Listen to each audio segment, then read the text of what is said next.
बुशरा बीबी उसकी स्ट्रेंथ बन गई है, वो खुद चली गई है ग्रेसफुल तरीके से। वो इतना जुर्रतमंद है, इतना स्ट्रॉन्ग नर्व्स का आदमी है, ये जो चाहें उसका कुछ नहीं बिगाड़ सकते। आपने पंजाब और केपी का इलेक्शन मुलतवी कर दिया जी, सिक्योरिटी के हालात ख़राब है, लेकिन इंशाल्लाह हम संजीदगी से इसको ले रहे हैं।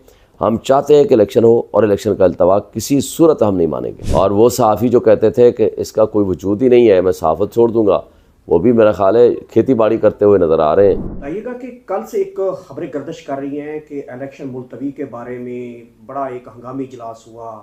2 सूबों के हवाले से कल फिर बातें चली कि 2 सूबों में इलेक्शन मुलतवी हो सकता है। फिर लोगों की तरफ से गुस्सा आया सोशल मीडिया के ऊपर कि पाकिस्तान को डिवाइड किया जा रहा है, इस तरह की कोई बातें की जा रही थी, हंगामी इजलास बुलाए जा रहे थे। दूसरी तरफ बलोचिस्तान में देखा जाए तो कल 4 से 5 बम ब्लास्ट हुए हैं।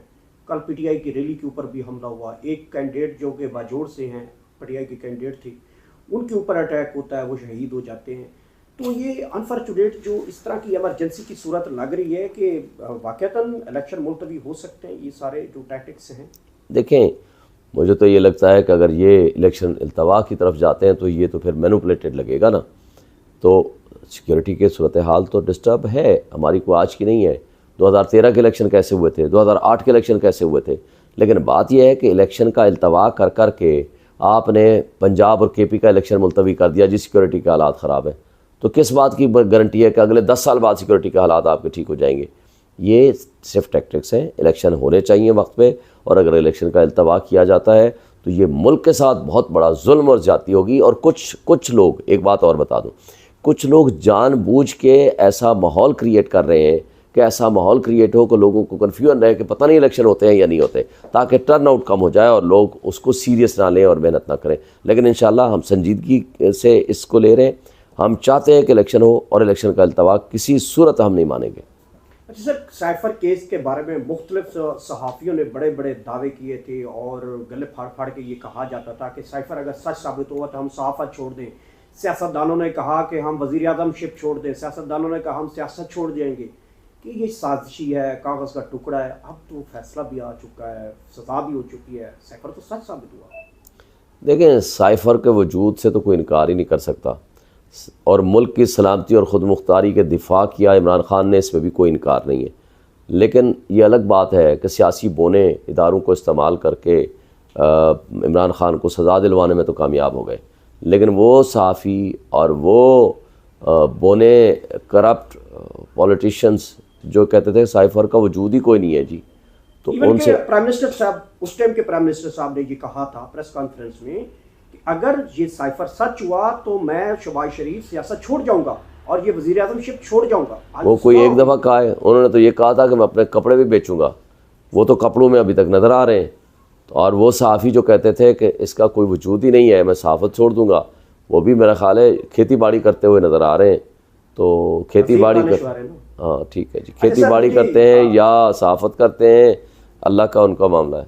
अच्छा सर, ये बता दें कि डीज़ल की कीमत में फिर इजाफा और पेट्रोल की कीमत में 14 रुपए के करीब जो इजाफा किया गया है, और क्या समझते हैं पाकिस्तान में इलेक्शन करीब हैं, आने वाली हुकूमत को क्या वसाइल हो सकते हैं कि जब 1 रुपया पड़ता था तो हार्ट अटैक होता था किसी को, 2 रुपये। देखें, ये सारे इनके फ्रॉडुलेंट किस्म के एक्ट्स हैं और अवाम पे जुल्म ढा रहे हैं।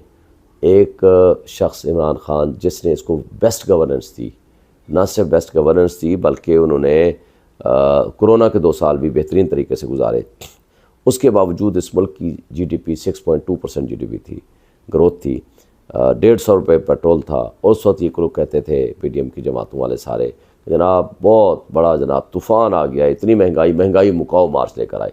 और जब ये लोग आए तो उन्होंने मुल्क को माशी तबाही के दलदल में धकेल दिया। अब वहाँ से निकलने का एक ही रास्ता है, free fair and transparent elections. उन लोगों को आने दो जिसको पब्लिक सपोर्ट हो। देखिए, $18 बिलियन सालाना मुफ्त मराहत दे रहे हैं ये लोग अपने अशराफिया को। यही IMF कहती है ना कि अशराफिया की मराहत ख़त्म करें, वो तो नहीं करते, लेकिन $1 बिलियन के लिए जलील होते फिरते हैं, भीख मांगते फिरते हैं। भाई मुझे बताएं, आज ये मराहत ख़त्म कर दें, सिर्फ मुफ्त मराहत वाली ख़त्म कर दें, आपको पता है बिजली का रेट आ जाएगा 12 रुपये यूनिट पे, उसी रेट पे, और उसके बाद पेट्रोल आ जाएगा आपका 80 रुपये पे। बाकी इसी तरह आपका गैस का बिल ना होने के बराबर होगा। फूड आइटम्स जो हैं वो आपका गुना कम हो जाएंगे उनके रेट्स। तो इस तरह अगर वाकई ये संजीदा हो तो, लेकिन ये नहीं करेंगे। ये माफिया है, इन्होंने मुल्क के वसाइल को लूटना है, उनको खाना है, उनका इस्तेमाल करना है और आम आदमी को इस दलदल में फंसाए रखना है।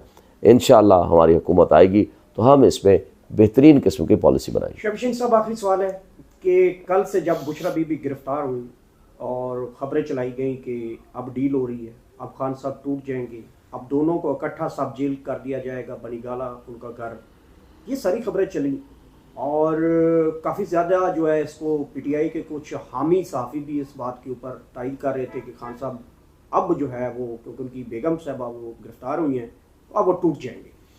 क्या इमरान खान इतना ताकतवर है अल्हम्दुलिल्लाह, वो इतना जुर्रतमंद है, इतना स्ट्रॉन्ग नफ्स का आदमी है, ये जो चाहे उसका कुछ नहीं बिगाड़ सकते और वो अपनी कमज़ोरी को भी ताकत बना लेता है।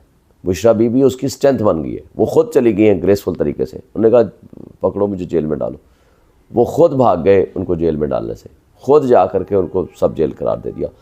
बात यह है कि इनमें जुर्रत ही नहीं है एक जुर्रतमंद आदमी का मुकाबले में स्टैंड करने की। इंशाअल्लाह ताला ये सारी ताक़ूती क़ुव्वतें नेस्त व नाबूद हो जाएंगी। 8 फरवरी को जब अवामी इनक़लाब आएगा तो ये सब कुछ बहा के ले जाएगा। Thank you sir.